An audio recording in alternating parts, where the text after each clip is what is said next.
A perfectly normal Odyssey. Yes, because a totally normal Odyssey would definitely warrant me covering an Odyssey, especially when I do, like, one of these a year at most. Anyway, here's what's up. Map 2 is definitely not normal because we have 20,000% Ceram HP and 300% mob health, which surpasses the amount you can put in the challenge editor, mind you. But that's not all. Here are the other differences. Map 3 has 500% mob speed, and another brick starts incredibly late with extreme modifiers by extreme amounts of cash. And then finally ending off with ouch chimps. Modified to be easier, of course, but it's still ouch, mind you. The party we have here is only primary and only Quincy allowed, it seems. For satisfaction reasons, we're also bringing 8 of each tower, no more, no less. I also haven't shown you the first map yet, but I had to show you the party first to show you how dumb it is. NedgeQE likes to do a little bit of trolling, eh? A military-only start. In other words, because it's primary only, we only have Quincy to beat this first map here.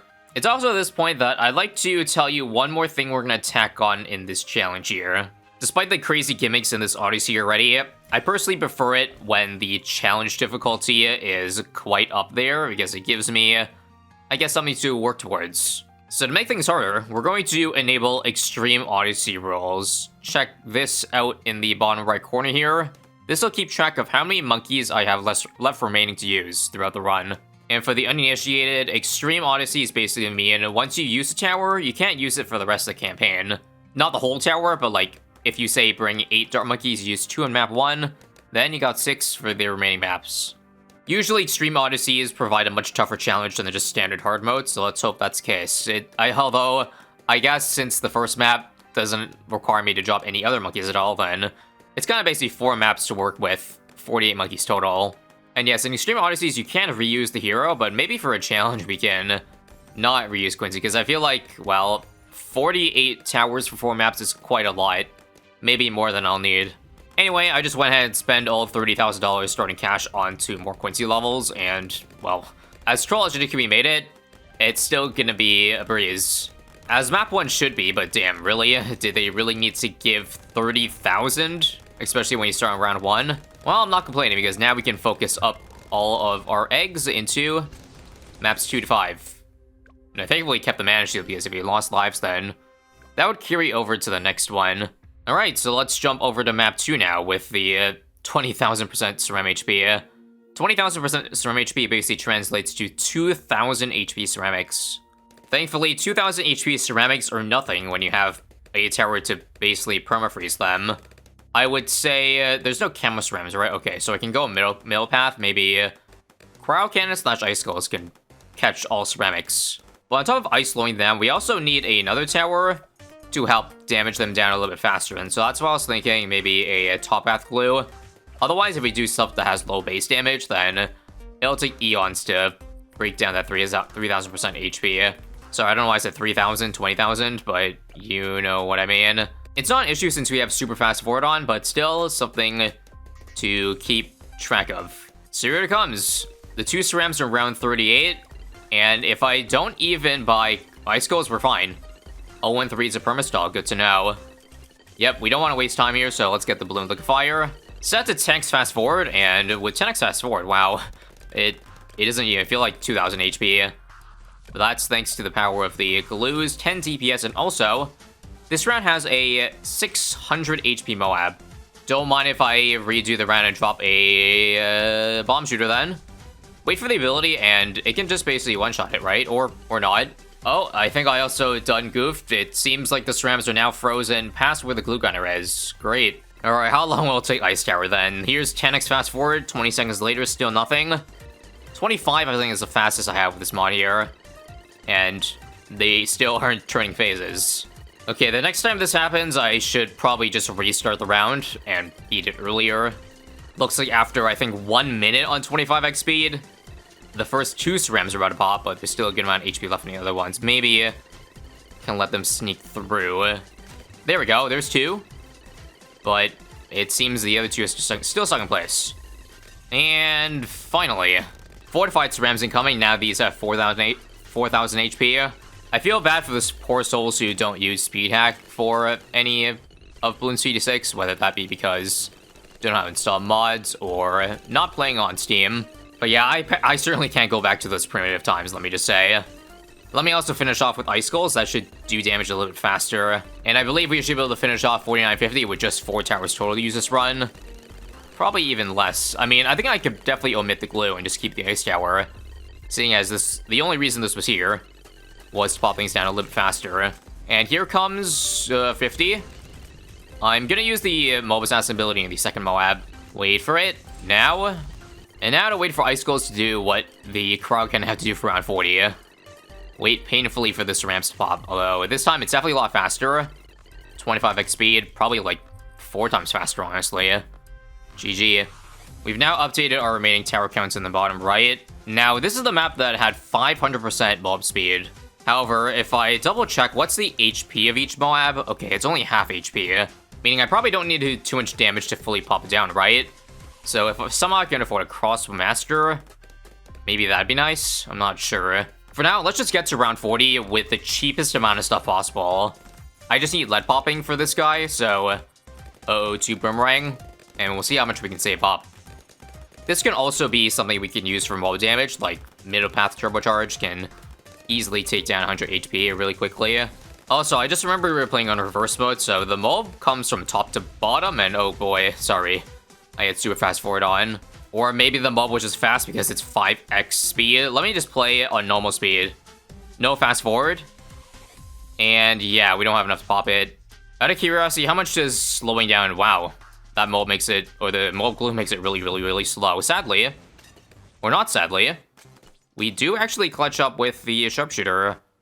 I'll tank those lives, considering it's just mana shield. But yeah, it seems like all we needed was 1 crit from the sharpshooter, and that's enough to pop down the Moab with the help of the mob glue. Don't forget too that the balloon speed's 50%, so they really made it easier on us. All we have to do is pop it, and the rest is a piece of cake. And we should be able to afford Crossmaster in 6 rounds. If not, can even sell some towers if I need to.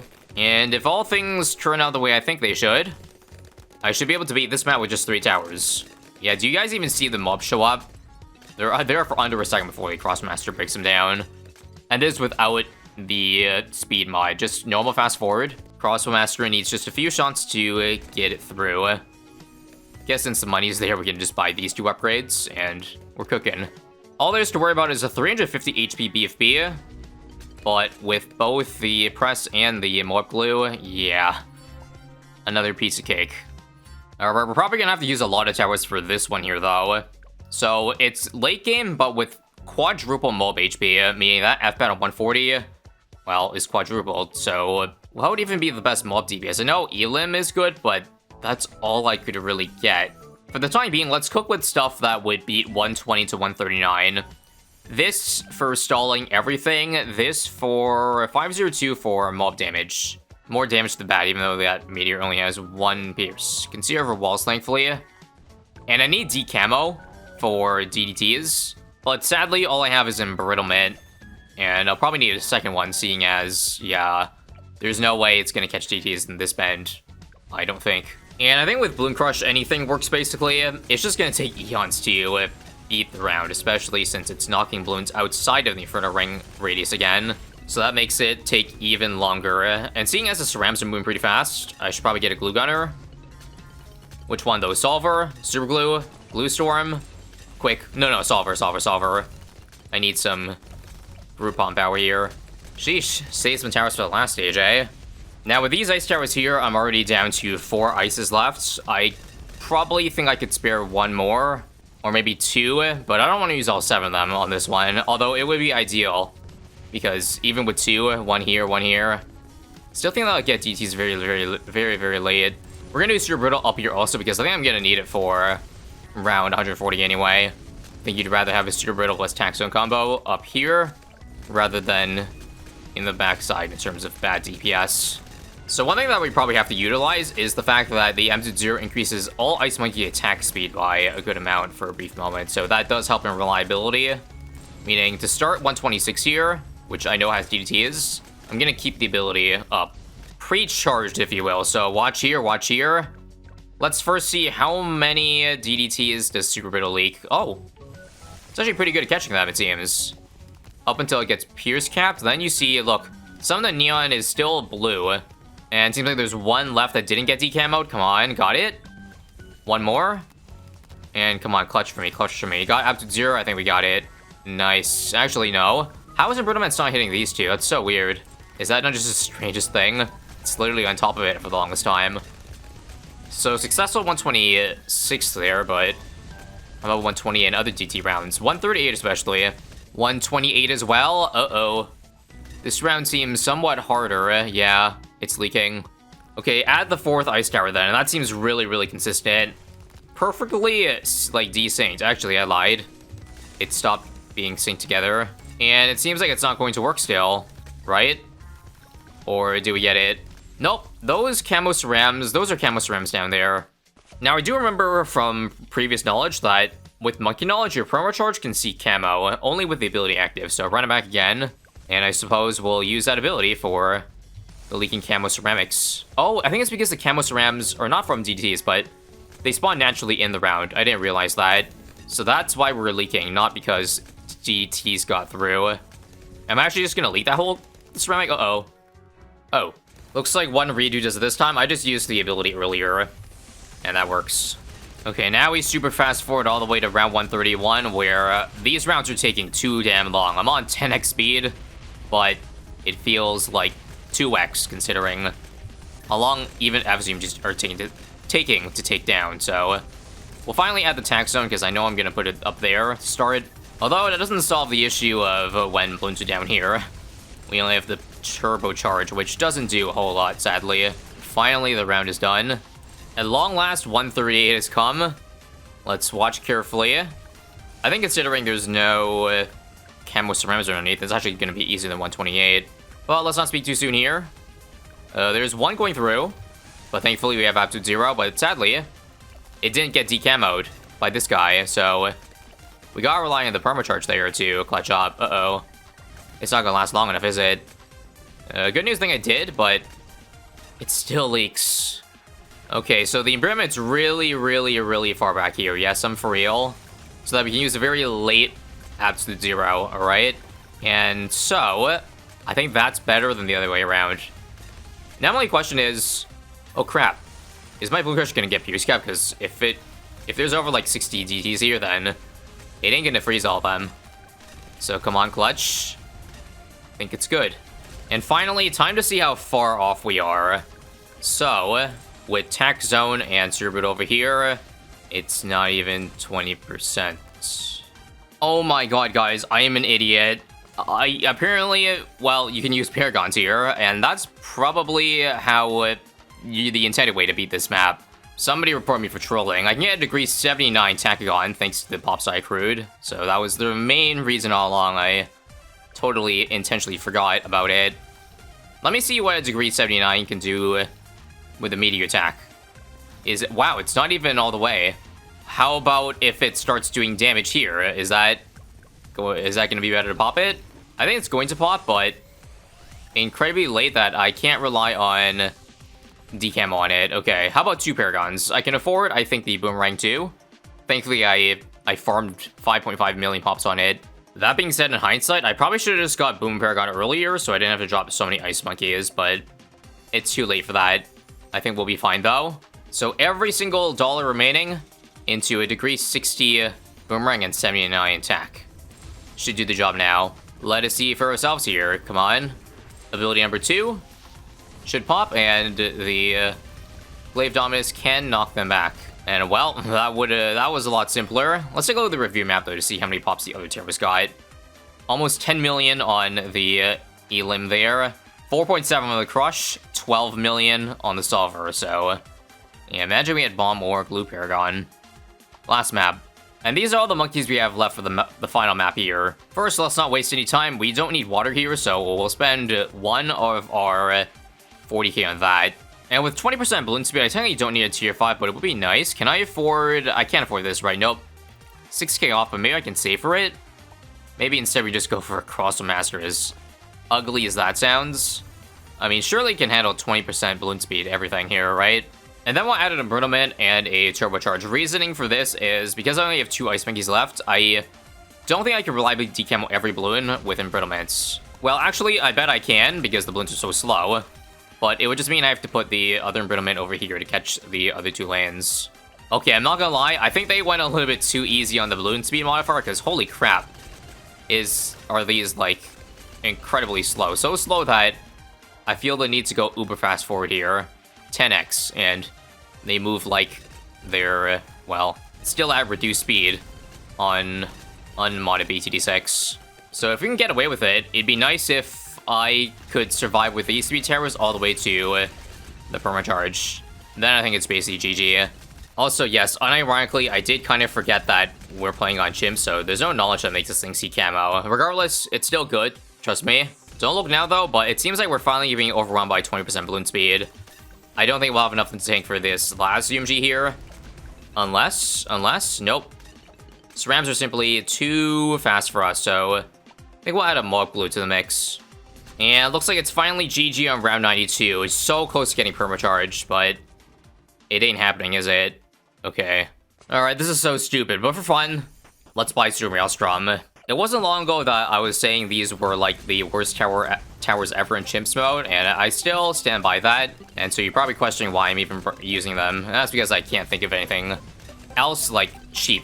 Plus, I think with 20% balloon speed, that makes the Super Maelstrom's weaknesses a little bit better.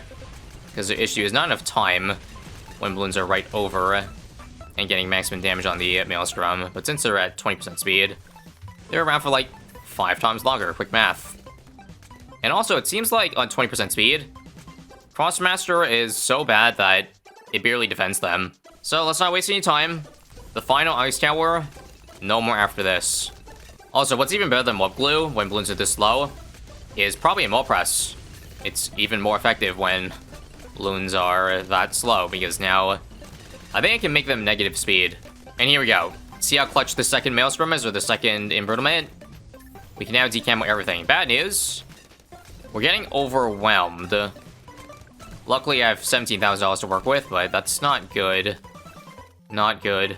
Alright, I think I know exactly what we need. Let's get Glue Strike. Reason being is this guy can't hit the DDs right now. So let me wait for as many to get on screen first before using it. Now, maybe a Glue Storm would have been nice, but this is good. All decamoed. Just the top right side needs help. Come on. So close to sniping.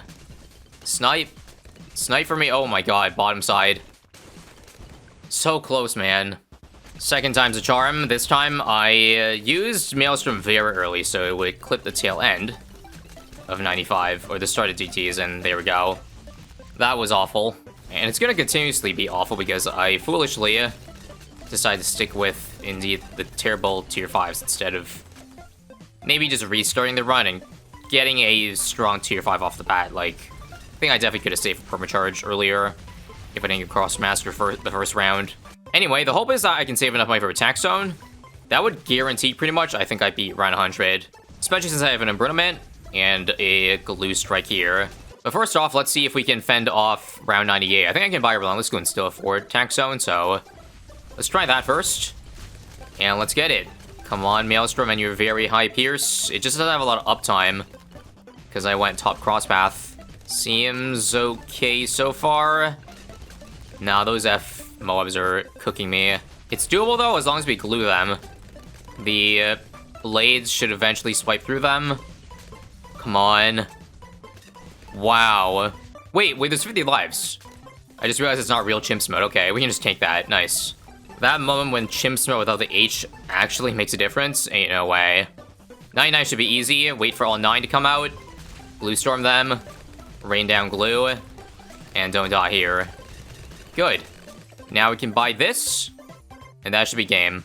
And I'm not gonna lie, I felt really cocky and confident after the first 3 maps that I was like, oh, I'm gonna have so many towers left over, but no, that was not the case. These last 2 maps definitely required a good amount, and we'll do the final tally right after the conclusion of the BFBs here, and then Moabs. G. In the end, here's what we have left. We have 18 towers out of the 48 that we started with. Not a bad ratio remaining. Thanks for tuning into this week's Perfectly Normal Odyssey. I'll see you guys in the next Odyssey, probably a year from now, when they'll have that rare chance of a wacky one. Because that's what Bloons TD 6 is all about.